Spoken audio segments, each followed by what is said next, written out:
Estamos de volta com o programa Eclésia dessa noite, falando sobre o papado, o ministério de Pedro e a relação com a igreja primitiva. Ao meu lado, Carlos Martins Nabeto, que é especialista em patrística, literatura dos primeiros séculos, escreveu inclusive vários livros, entre eles a gente mostrou rapidamente no primeiro bloco, um livro de citações patrísticas pela editora Clube de Autores, mais de 4.000 citações patrísticas. A gente mostra pra gente rapidinho, diretor, esse livro, A Fé Cristã Primitiva, do Carlos Martins Nabeto. E a gente deu um exemplo de um outro livro que ele trouxe para a gente, que está sendo relançado, também falando sobre a infalibilidade papal. São algumas das obras do Carlos Martins Nabeto, que é um estudioso, então, portanto, da igreja primitiva. E a gente estava falando no bloco anterior, tentando entender um pouco, a partir do início, né, da base bíblica do papado. É claro, a passagem de Mateus 16, 18, é isso, né? Não falha a memória? Isso, o núcleo está ali. Aquela passagem Tu és Pedro, famosíssima, mas não é a única passagem, é claro, que nosso estudo de hoje não está baseado somente nisso, a gente quer entrar na igreja primitiva a partir desse bloco. Mas, por exemplo, a passagem de Lucas 22, Lucas no capítulo 22, é aquela famosa passagem bíblica onde Jesus diz que ele roga a Pedro para que a fé dele não se desfaleça. E após ele ficar, vamos dizer assim, em paz com a fé, você vai confirmar seus irmãos. É outra passagem bíblica, para deixar claro a primazia de Pedro sobre os outros apóstolos. Jesus estava rogando para que a fé dele seja amadurecida, não se desfaleça, e depois vai confirmar seus irmãos. E uma outra passagem ainda famosa, aquela de João, no capítulo 21, versículos 15 e 17, João 21, 15 e 17, onde Jesus pergunta, né, Pedro, tu me amas? Isso acontece por 3 vezes, né? Lembrando justamente a tripla negação de Pedro. A tripla negação de Pedro. Bom, tudo isso para dizer que não é apenas uma base bíblica para dizer que Pedro tinha uma primazia sobre os apóstolos e que tinha uma certa liderança, uma total liderança sobre os outros apóstolos e, portanto, ele é o primeiro Papa da Igreja Católica. São muitas passagens bíblicas. Mas a gente já entrou no assunto aqui, lembrando no bloco anterior, de que Pedro percorreu um caminho até chegar para Roma. Roma era a capital do império, do ponto de vista estratégico era o melhor lugar para chegar, para se divulgar aquela fé nascente cristã e tudo mais. Porém, a gente estava dizendo ainda lá no começo que fica essa lenda, que algumas pessoas vão dizer assim, olha, mas foi o imperador Constantino que inventou essa coisa de papa. Nabeto, onde que a gente vai recorrer então, nessa literatura do cristianismo primitivo, lá na patrística primitiva, onde a gente vai recorrer para dizer assim, não, está claro, preciso entender que esses sucessores de Pedro eram papas e que eles continuaram a sequência ininterrupta até chegar ao Papa Francisco. Certo. Bom, nós temos uma passagem do final do século II, de Santo Irineu de Leão, numa obra que é muito conhecida, chamada Contra as Heresias, Adversus a Hereses. Certo. Essa obra, ela é colocada, é um tratado em 5 livros, é um livro grosso, inclusive nós temos essa obra traduzida para o português, pela editora Paulus. Essa obra, ela foi escrita por Santo Irineu de Leão no final do século II. Final do século II. Um pouco lá por volta de 190, por aí. Certo. Entre outras coisas que ele coloca ali... Vou fazer o seguinte, vou pedir para o Bruno colocar para a gente, é a citação número 11, Bruno, coloca para a gente aí Contra as Heresias, de Santo Irineu de Leão, que é um grande santo da igreja primitiva. Tá ali, ó, vamos ler, ó. De fato, com esta comunidade, portanto a de Roma, dada a sua autoridade superior, é necessário que esteja de acordo toda a comunidade, isto é, os fiéis do mundo inteiro. Nela sempre foi conservada a tradição dos apóstolos. Destaca ali para a palavra superior, né? Então, esse trecho que você estava comentando dessa obra chamada Contra as Heresias, de Santo Irineu de Lyon, né?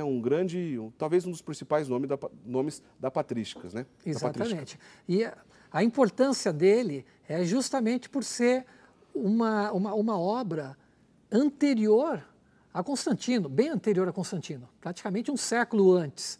E então é uma obra que chegou até nós, sabemos todos os problemas que as obras cristãs tinham no começo, por causa das perseguições. Muitas obras foram destruídas, foram queimadas. Porque se é anterior a Constantino, era na época da perseguição. Exatamente. A gente acabou de dizer que foi Constantino que abaixou essa poeira aí da perseguição. Exatamente. Né? E neste caso aqui, ela acaba chamando muita atenção, porque o que Irineu contrapõe à heresia? Contrapõe justamente a sucessão apostólica. A sucessão apostólica acaba sendo o critério que é adotado para que saiba até de onde uma determinada doutrina surgiu. Certo? Então nós temos ali, nesta obra, Santo Irineu destacando 12 nomes, desde Pedro até o Papa da época. São 12 nomes que são desfilados na sucessão. Então quer dizer que lá para o final do século II já tinham se passado 12 papas. Já tinham passado 12 papas até a época de Santo Irineu. E ele vai dizer o nome de cada um, então, dentre outras coisas, essa é uma prova clara de que essa sucessão, naquela época, já estava ininterrupta. Já estava ininterrupta. E isso continua valendo praticamente até hoje. Todo bispo, validamente ordenado, ele tem como fazer retornar a sua sucessão aos seus anteriores. Certo. Só que Santo Irineu, por exemplo, nós temos a obra História Eclesiástica de Eusébio. Eusébio apresenta a sucessão apostólica de diversas comunidades cristãs, também a de Roma. Certo. Né? Santo Irineu, que viveu 2 séculos antes, faz exatamente a mesma coisa, só que ele não precisa desfilar todas. Ele se contenta em apresentar apenas Roma. Por quê? Porque é a principal. Entendi. Isso daí já demonstra também essa primazia, né, a autoridade que a Igreja de Roma acaba possuindo. Santo Irineu, final do século II. Isso. Inácio de Antioquia também tem uma importância nesse contexto? Sim, Inácio ele acaba tendo a sua importância porque ele vai para o começo do século II. Então, peraí, você estava lá no final do século II. Isso, estamos voltando. Para falar de Santo Inácio de Antioquia, a gente está voltando no século II ainda, mas agora é no início do século II. Exatamente. Certo. Santo Inácio ele tem 2 passagens que chamam muita atenção. A primeira passagem dele é a forma como ele se dirige à comunidade de Roma. É aquela que ele diz que a igreja que preside na região dos romanos, é essa? A igreja que preside na região dos romanos é a igreja que preside na caridade. Ô Bruno, põe para a gente essa, é a citação 12, por favor, para que todos os nossos telespectadores possam ler. Então a gente falou agora há pouco do final do século II de Santo Irineu, voltando agora para Santo Inácio de Antioquia, no início do século II, que é essa passagem que a gente está vendo. Aos Romanos é o nome da obra, é isso? É a carta que ele escreveu aos Romanos, Carta aos Romanos. Carta aos Romanos, tá certo. Então vamos lá. A igreja que preside na região dos romanos, digna de Deus, digna de honra, digna de sucesso, digna de ser chamada feliz, digna de louvor, digna de pureza, que preside ao amor, que porta a lei de Cristo, que porta o nome do Pai. Nunca tivestes inveja de ninguém, ao contrário, ensinastes aos outros. Então, quem escreveu isso foi Santo Inácio de Antioquia, numa carta aos Romanos, deixando bem claro esse destaque na liderança da Igreja de Roma, né? Vamos dizer assim. Sim, e o que chama mais atenção? Santo Inácio ele escreveu 7 cartas, sendo 6 cartas dirigidas à comunidade, só para colocar as circunstâncias. Certo. Santo Inácio ele foi capturado, ele é da Antioquia, e ele foi levado prisioneiro para ser executado em Roma. E durante o caminho, ele vai escrevendo algumas cartas para algumas comunidades, né? Como, por exemplo, a comunidade da Trália. Ele escreve, então, 7 cartas, 6 cartas a comunidades e uma carta a um bispo chamado Policarpo. Esse bispo Policarpo, ele foi discípulo de São João. Né? Policarpo é discípulo direto de São João, né? Exato. Este trecho que nós retiramos aqui, né, que você leu, ele é justamente o trecho da carta que é citada aos Romanos. Se nós compararmos as outras citações, os prefácios que ele dirige às outras comunidades, nenhuma comunidade recebe tantos elogios quanto a comunidade de Roma. Né? Para deixar claro que ali tinha alguma coisa diferente. Diferente. Existe uma diferenciação ali. E mais à frente, Santo Inácio, escrevendo aos Romanos, ele fala assim, olha, eu não vos dou ordens como Pedro e Paulo. Quer dizer, ele reconhece que a dignidade da igreja de Roma tem a ver justamente pelo fato de Pedro e Paulo terem derramado seu sangue ali. Entendi. Né? E essa é uma outra crítica que justamente a igreja costuma receber. Quem disse que Pedro morreu em Roma? Isso aí é outra indicação que isso é verdade, né? Sim. Entendi. Gente, vocês estão entendendo o que a gente está fazendo aqui? O nosso programa Eclésia de hoje, que a gente botou como tema o Ministério de Pedro e a Igreja Primitiva, a gente trouxe um especialista nessa igreja primitiva, nos escritos dessa igreja primitiva, que é o Carlos Martins Nabeto, para que a gente entendesse justamente que o ministério do Papa é ininterrupto, de Pedro até o Papa Francisco. Mas e lá na igreja primitiva, como é que a gente pode confirmar? Quais são as fontes? A gente está dando aqui a direção de algumas delas, né? Você pode mandar alguma pergunta aqui para a gente. Eu sei que algumas perguntas chegaram aqui em minhas mãos. É impossível a gente parar aqui para responder outros assuntos, como a gente faz às vezes no programa, porque hoje a gente está querendo aproveitar o máximo de tempo aqui com o Nabeto para que a gente se aprofunde. Ele está dando uma aula aqui para a gente mesmo. Então, infelizmente, a gente não consegue sair do tema, mas na medida do possível, no tema, a gente tenta botar a sua pergunta aqui na nossa conversa.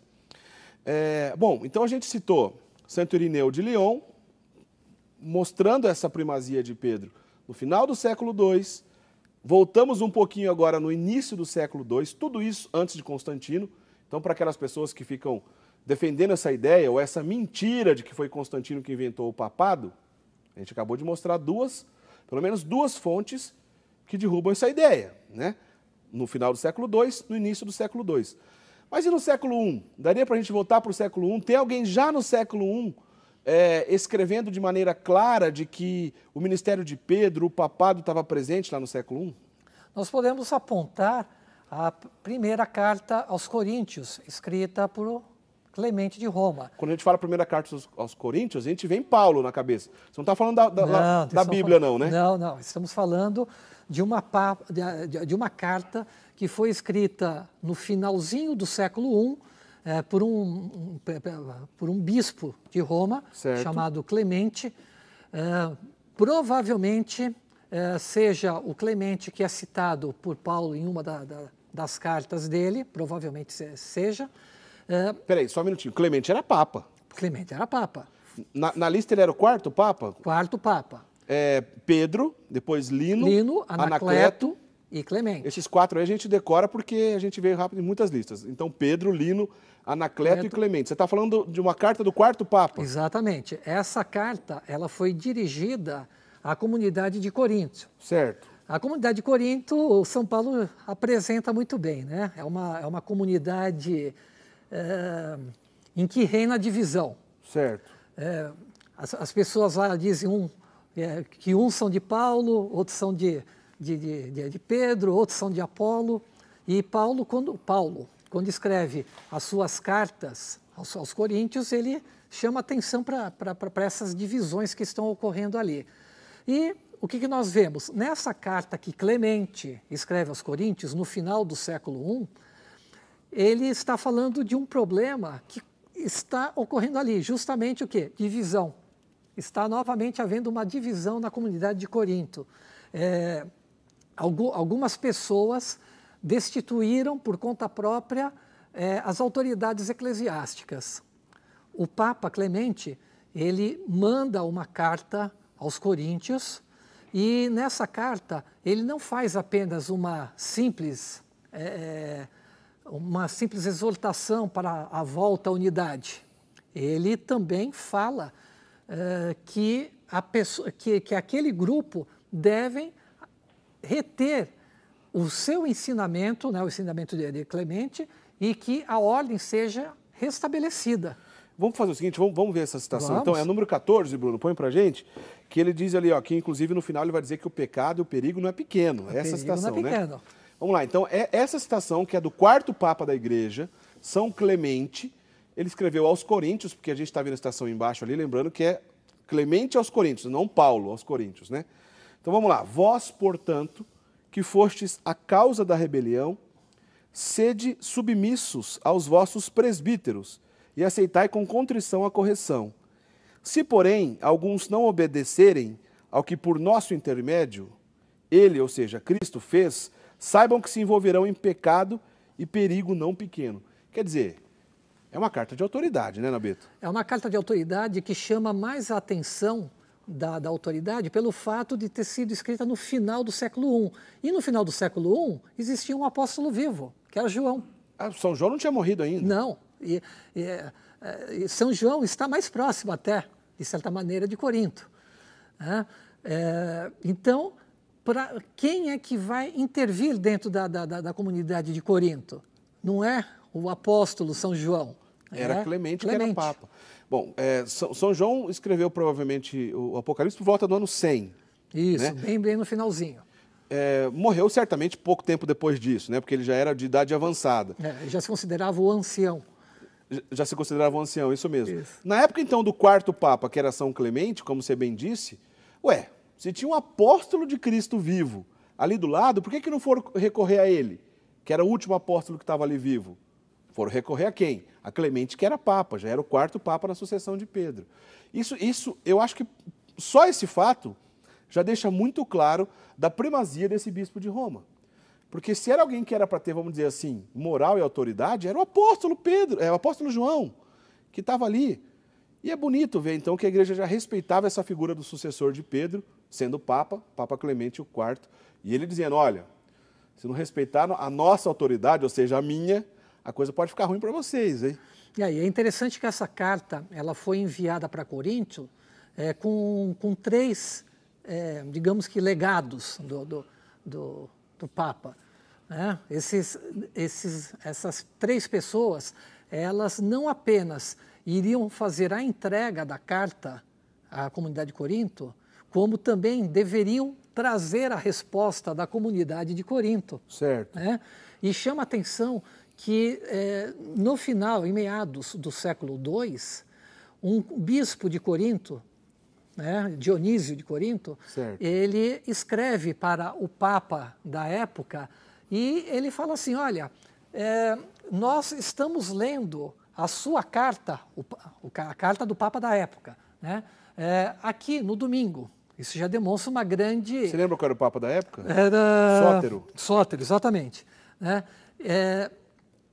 Isso revela não apenas a autoridade que esse Papa tem, como também revela que a carta de Clemente, que também era lida, porque Dionísio fala, olha, nós lemos com alegria a sua carta, como nós lemos a carta de Clemente, só do domingo. Para fazer uma comparação aqui, para a gente vir para a nossa época, é como se alguém citasse o Papa Francisco e relembrasse também, como disse Bento XVI, nesse sentido? Exato, né? Os seus antecessores. Certo. E é interessante isso, porque a carta de Clemente, ela foi considerada canônica por algumas igrejas. Quando você diz canônica, quer dizer que ela poderia ter feito parte da Bíblia? Ela poderia, inclusive, ela consta em alguns manuscritos bíblicos. Né? Isso acaba chamando a atenção também para uma outra coisa. Nós estamos aqui no início do século I. Certo. Nós não temos ainda o cânon da Bíblia. A Bíblia não estava compilada da maneira que a gente conhece hoje. Não estava. Tanto é que, por exemplo, o Apocalipse não deveria estar ainda. Não, estava sendo escrito, estava sendo escrito. Exatamente. Né? Como é que ia ter a compilação como a gente conhece hoje, se pelo menos Apocalipse nem escrito tinha sido ainda, né? Exatamente. Então, assim, o grau de estima que essa carta de Clemente gozou na comunidade primitiva cristã, principalmente ali em Coríntio, ela, de certa maneira, testemunha o respeito e o reconhecimento da primazia do bispo de Roma. Eu estou pedindo então aqui nesse bloco que o Nabeto mostre para a gente, antes ainda, bem antes da presença de Constantino, ou da paz de Constantino no ano 313, onde muitas pessoas vão dizer assim, olha, foi Constantino que inventou essa coisa do papado. Ele, quem assistiu esse segundo bloco, deixou bem claro, seja no final do século II, começo do século II, ou mesmo no século I, mesmo na presença ainda do último apóstolo vivo, que era São João, e já estava na sucessão do quarto Papa, que era São Clemente, todos esses documentos, essas cartas dizendo da primazia de Pedro. Mas teve um episódio na Ásia, na sequência, que era um problema jurídico e que o Papa já teve que resolver também, que dá outros indícios dessa primazia muito clara nessa igreja primitiva também. Explica pra gente essa história aí, Nabeto. Sim, houve uma tradição uma tradição dentro da igreja de se comemorar a Páscoa cristã no mesmo dia da Páscoa judaica, né, no dia 15 do mês de Nissan judaico. Essa tradição, segundo algumas comunidades ali da Ásia Menor, foi ensinada pelo apóstolo São João. E uma das pessoas que conhecia essa tradição era São Policarpo. Certo. Só que a maioria das igrejas cristãs, inclusive e principalmente no Ocidente, recebeu uma tradição diferente.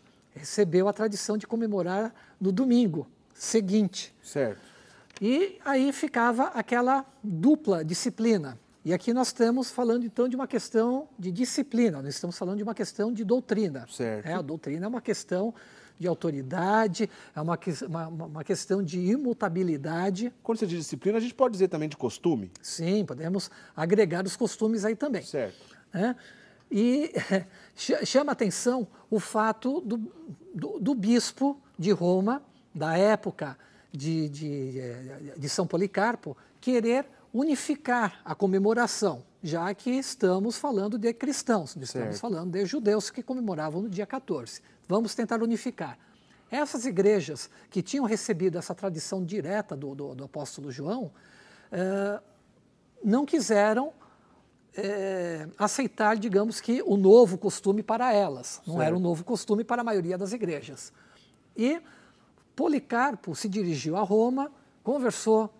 Olha que interessante, Policarpo ele foi até Roma conversar com o Papa. E os dois chegaram a um acordo. Podem permanecer, já que vocês receberam essa tradição, permaneçam assim então. Tudo bem, saíram na amizade. Só que isso ocasionava diversos problemas. Imagina você, sendo um cristão que celebra a Páscoa num domingo, vai para aquela região e chega lá, a Páscoa não é naquele dia. Então fica entre fiéis leigos aquela discussão. Está errado, está certo, está errado, está certo. Então o que era o ideal? O ideal seria a unificação. Posteriormente, então, o bispo de Roma, o Papa Vítor I, resolve novamente fazer a unificação. E essas igrejas novamente falam não vamos aceitar isso. E o bispo de Roma o que faz? Ele excomunga. Já cortou ali. Já cortou ali. E isso acaba surtindo alguns problemas, não problemas, mas acaba causando assim uma surpresa, porque se tratava não de um assunto de doutrina, mas de uma questão de disciplina. Entendi. Né? Em que qualquer das duas posições estaria correta, não teria problema, porque não está mexendo com a fé. Né? E o que acontece?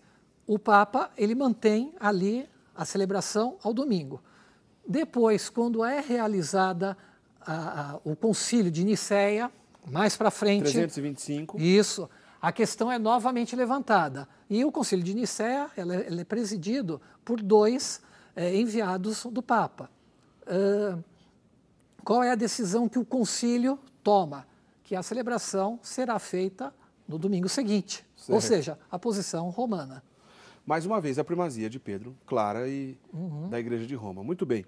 Olha, eu quero agradecer aqui algumas perguntas que chegaram para a gente.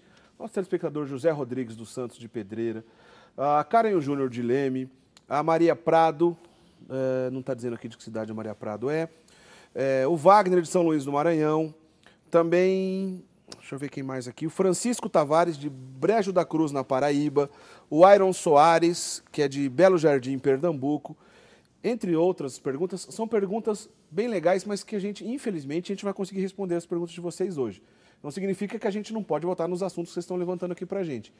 É que a gente teria que ter muito mais tempo para responder esse tipo de pergunta, porque são perguntas relacionadas ao papado, mas que a gente precisa de outro programa para responder tudo isso. Mas eu vou fazer o seguinte, no próximo bloco, a gente vai para o intervalo já, você vai responder para a gente, por favor, abrindo um parênteses aqui nessa história que a gente está seguindo, a pergunta da Edith, de Lambari, do sul de Minas. Ela diz: já que você escreveu um livro sobre infalibilidade papal, ela pergunta, e o Papa é infalível em qualquer circunstância? Você vai responder isso para a gente depois do intervalo, mas eu agradeço as perguntas de todos os nossos telespectadores.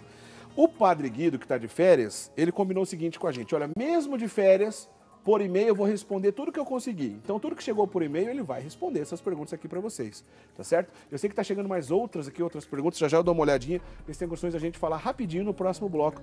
Porque a gente falou até agora, antes de Constantino. Mas e depois de Constantino? Continua tendo essas bases sólidas para a gente ver que o papado foi ininterrupto? Não sai daí, a gente vai para o intervalo e a gente volta já já.